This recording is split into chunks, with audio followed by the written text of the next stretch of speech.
ዋሃቢዝም ምንድነው? ሰሞኑን በሀገራችን ውስጥ በጣም ትልቅ መነጋገሪያ የሆነው የሰለፊ እንደዚሁም የዋሃቢዝም የሚባለውን አስተሳሰብ ምንነት፣ እንዴትና በማን እንደተጀመረ እንደዚሁም ከሳውዲ አረቢያ መንግስት ጋር ያለውን የፖለቲካ እንዲሁም የታሪካዊ ግንኙነት በዛሬው ቪዲዮ በአሪፍ አቀራረብ ይዤላችሁ መጥቻለሁ። እስከ መጨረሻው ተከታተሉት። ይህንን ቪዲዮ ከመጀመሪያ በፊት ግን ይህንን ቪዲዮ የሰራሁት ስለ ሃይማኖት ወይም ደግሞ ስለ እስልምና ለማውራት ሳይሆን ከሃይማኖቱ ጀርባ ስላለው ስለ አንድ የፖለቲካ አይዲዮሎጂ ለማብራራት ነው። ይህንን ቪዲዮ ለመስራትም በጣም ብዙ ቪዲዮዎች፣ ኢንተርቪዎች እንደዚሁም አርቲክሎችን ያነበብኩ ሲሆን ሊንኮቹን ከታች አስቀምጥላችኋለሁ። ራሳችሁ ከፈለጋችሁ ገብታችሁ ስለዚህ ነገር በሰፊው ማንበብ መስማትና ማዳመጥ ትችላላችሁ። 1730ዎቹ መካከለኛው ምስራቅ በጊዜው አሁን የምናውቃቸው ትላልቆቹና ሀብታሞቹ የአረብ ሀገራት ጭራሽ አልነበሩ።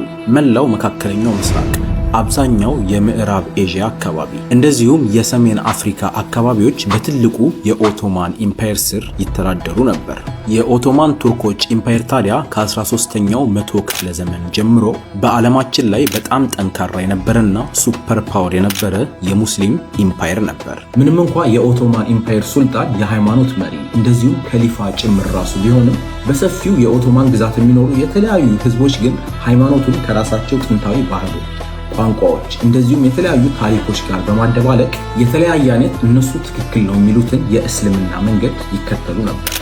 በህንድና በኢንዶኔዥያ ውስጥ እስልምናን ከጥንታዊዎቹ የቡድሂዝምና የሂንዱይዝም ባህልና አስተሳሰቦች ጋር በማጣመር ለራሳቸው እንዲስማማ ያደረጉት ሲሆን በተለያዩ የአፍሪካ አካባቢዎች ውስጥም እስልምናን ከተለያዩ ጥንታዊ የአፍሪካ ባህሎችና ውዝዋዜዎች እንደዚሁም ዜማዎች ጋር በማጣመር አፍሪካዊ መልክ ሰጥተውታል። ታዲያ በዚህ ጊዜ ሃይማኖቱ አንድ እስልምና ቢሆንም በውስጡ በጣም ብዙ አይነት የተለያየ ባህል፣ የተለያየ ካልቸር እና የተለያየ አይነት ትራዲሽን ያለው የተደበላለቀ አይነት ሊባል የሚችል ሃይማኖት ነበር።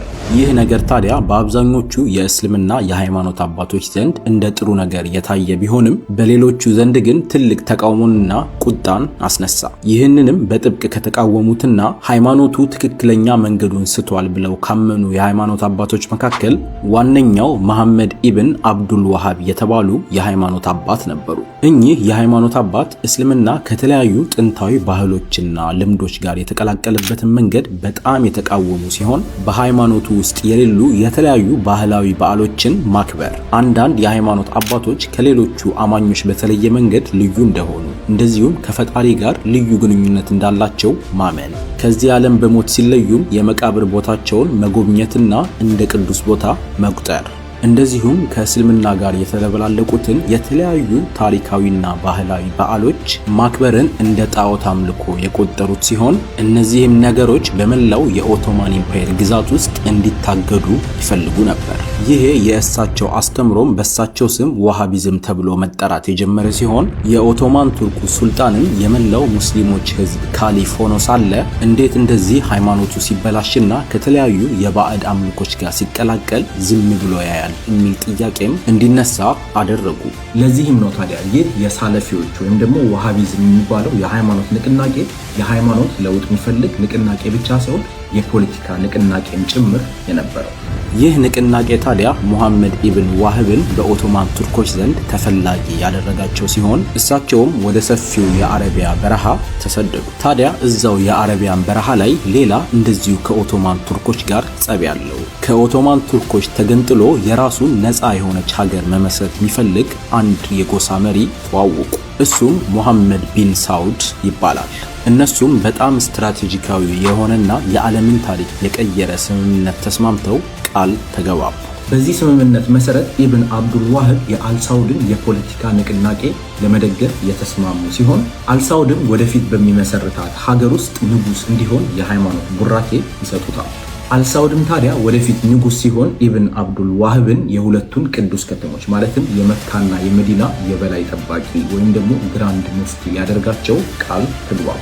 ነገር ግን አዲስቷን ሀገር ሳውዲ አረቢያን መመስረት እንዳሰቡት ቀላል አልነበረም። ከኦቶማን ኢምፓየር ጋር ተዋግተው የተሸነፉ ሲሆን አልሳውድም ሆነ አብዱል ዋህብ እዛው የሳውዲ በረሃ ላይ አርጅተው ህልማቸውን ሳያሳኩ ከዚህ ዓለም ተለዩ።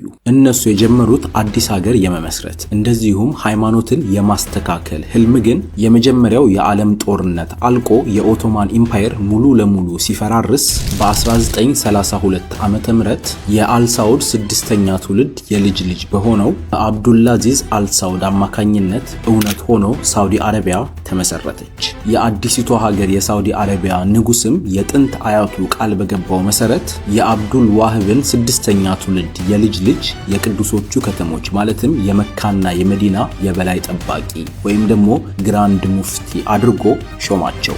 ታዲያ ሳውዲ አረቢያ እንደ ሀገር ከተመሰረተች ጊዜ ጀምሮ የዚህ የሳለፊ አይዲዮሎጂን እንደ ኦፊሻል የሀገር ሃይማኖት የተቀበለች ሲሆን ከሌሎቹ የአረብ እንደዚሁም የሙስሊም ሀገሮች በተለየ መልኩ በጣም የጠበቀ የቁርአንና የሸሪዓ ህግ ትከተላለች።